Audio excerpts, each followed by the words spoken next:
No one is owned economic history like the Richmond Fed back to 1912. And we're thrilled that Jeffrey Lacker could join us this morning. Jeff Lacker, we were talking in the comments there of Bill Dudley, of Berkeley, and of course of the New York Fed shifting, dare I say, Jeff, to the edge of Lacker. Does it surprise you to see moderates, or even some doves, approach a more cautious Richmond view? It's certainly striking that a number of people that you would historically think of as on the dovish wing have come around to this. But in a way, it's not surprising. And I think it's because of how far out of bounds of historical pattern the Fed's reaction to this inflation surge has been. People forget that the reason we got inflation under control, tamed it, and then brought it down to 2% was by reacting with alacrity to inflation scares, little blips in the bond market that signaled the possibility of increased inflation expectations. Instead, this Fed seems to be willing to let it run.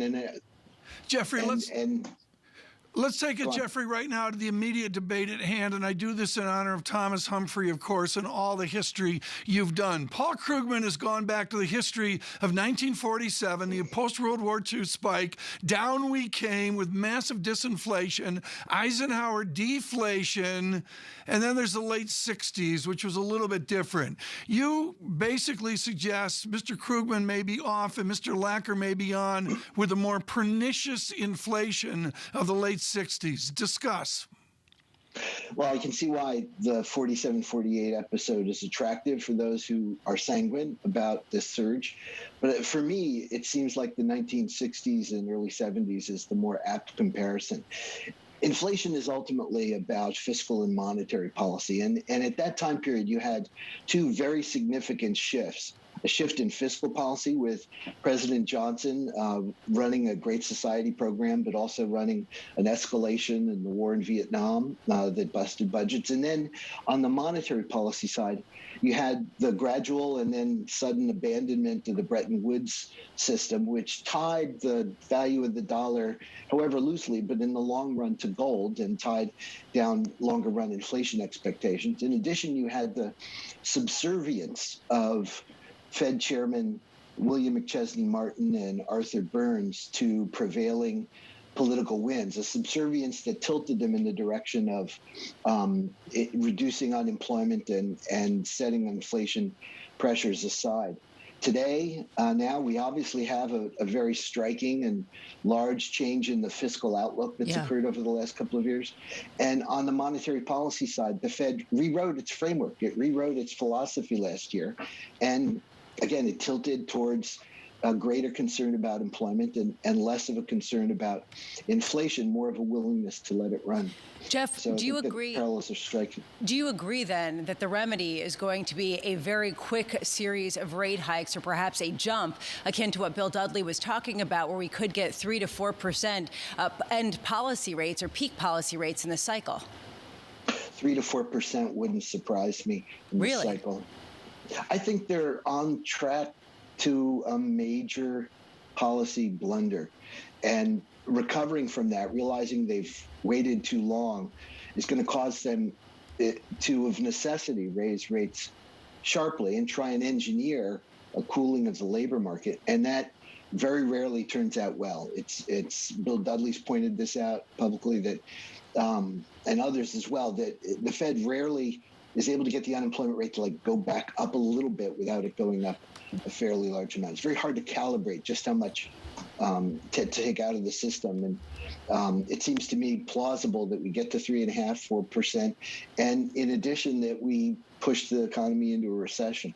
Yeah, well, that's exactly where I was going to go with this, Jeff. I mean, I'm looking right now at the average high-yield bond yield. The average junk bond yield in the United States is currently at 4.23%. That is all-inclusive. You get the overnight rate at 3.5% to 4%. What does that do to the valuations of these securities? What kind of recession are we looking at? And won't the Fed be reluctant to move in that kind of manner because of the torpedoing effect on markets?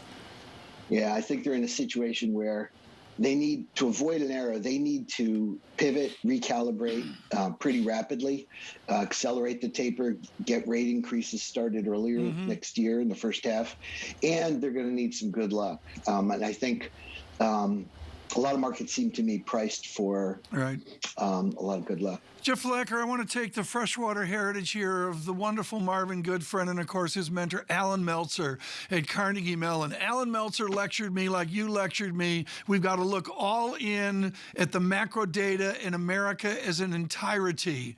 Or are we so polarized now that the president studying inflation has to look at it as two cohorts, the haves and the have-nots?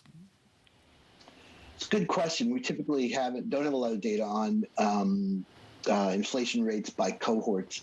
I think more broadly, the differential effects of inflation translate into different political implications for the Fed, different levels of political system dissatisfaction for the Fed. On the employment side, I think the Fed's redefined maximum employment as broad and inclusive.